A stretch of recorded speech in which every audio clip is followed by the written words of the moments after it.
Hi guys, welcome to my channel, and today we are on learning unit 4, and today we're talking about internal auditing. So remember to like, subscribe, and if this information you find it helpful, you can even share it on your channels, or you can download to watch or play again.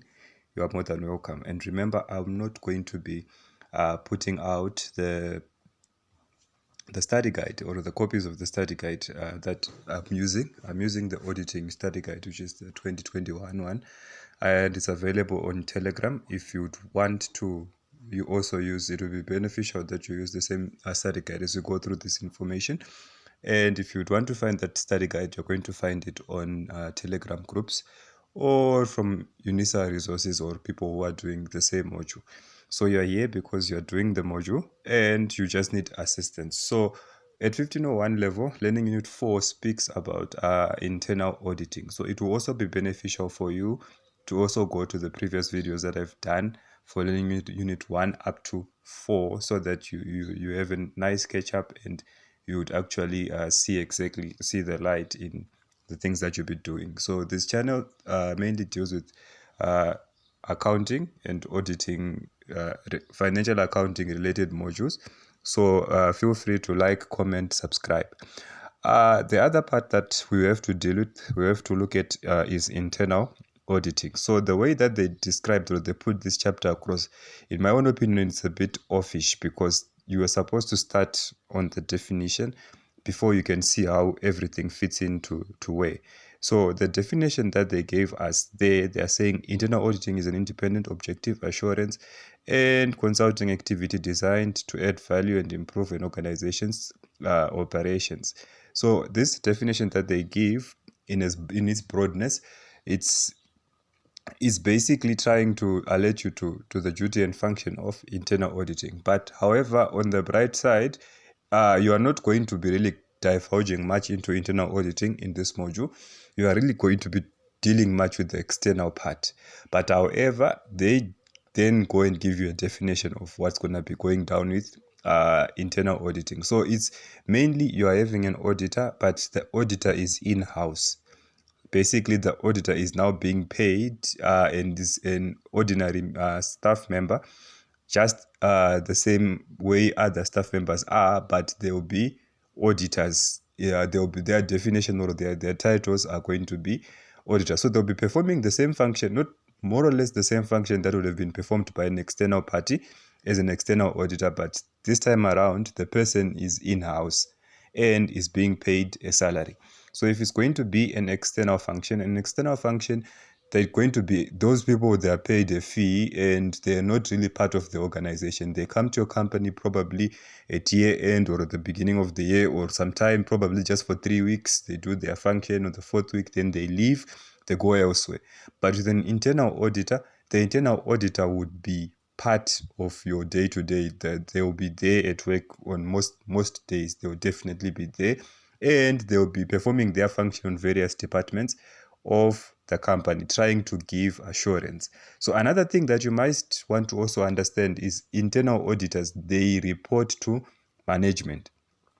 External auditors, they are there to report to the shareholders and other external parties who are not really part of the company. But the internal guys are there to assist management to make sure that there is reasonable assurance that the things are being done correctly. Reasonable assurance, basically, they're just trying to say you can rely on, let's say, a report by the purchasing department. You can rely on the report probably by the payroll department, because we have also gone and looked at what they did and we can give you some form of guarantee, not like absolute, but some form of guarantee that what was done by them was done accurately. So there are institutions of internal auditors in South Africa where people go there and they get training.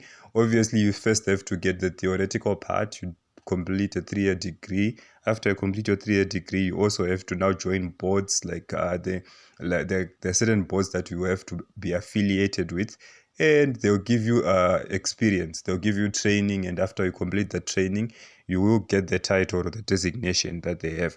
So the designations that are mentioned in your study guide, there's the internal audit technician, there's the professional internal auditor, then there's a certified internal auditor. So all of these, you first have to do theory. After you've done the theory, you then go to the boards, you register with them, then you become either or of those people. But your function mainly is you're going to be part of the organization. You're not going to be outside of the organization. Another thing that you just want to also understand on this is there's a diagram that is there which speaks about where the internal auditor is positioned. So it makes sense for you to know, okay, what is an auditor?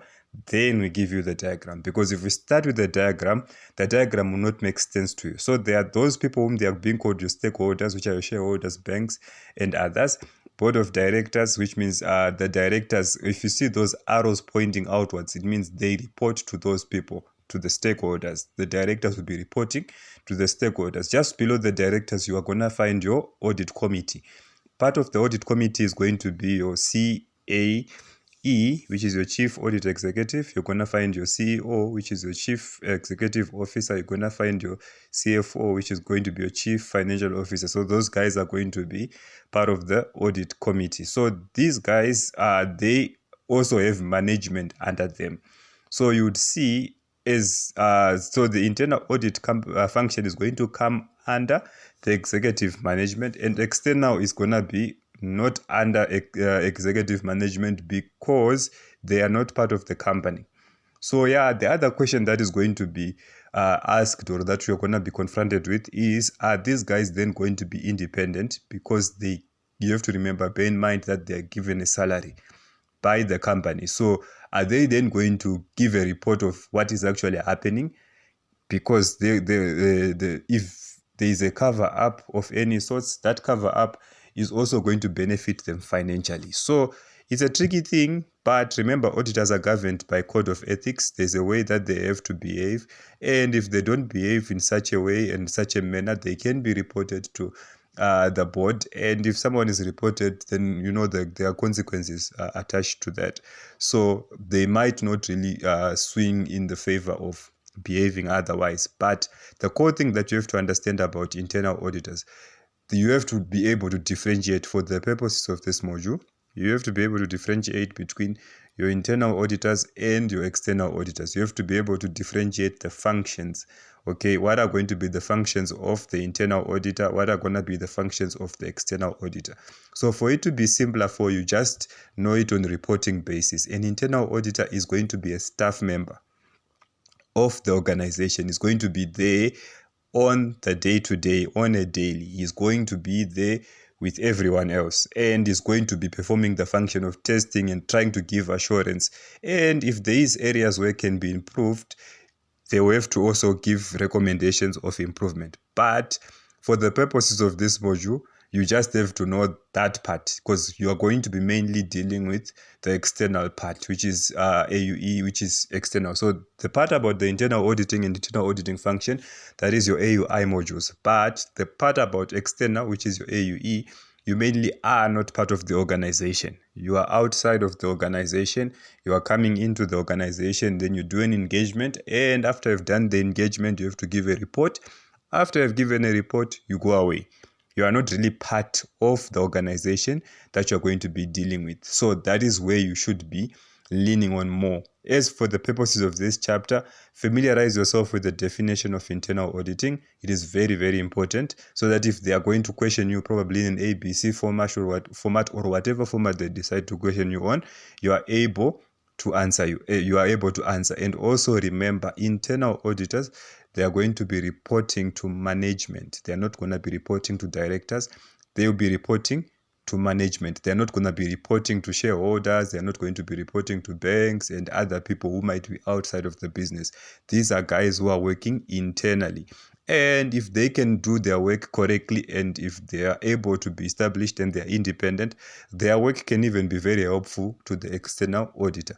But sometimes when the external auditor comes and then assesses the situation and sees that, okay, the internal auditors, probably they're not qualified to be doing what they're doing, number one.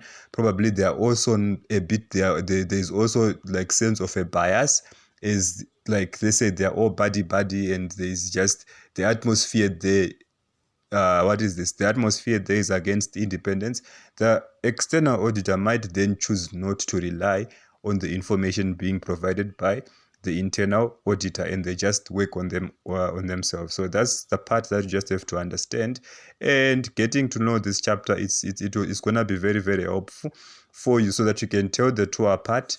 And if you can tell the two apart, then your studies are going to be easier.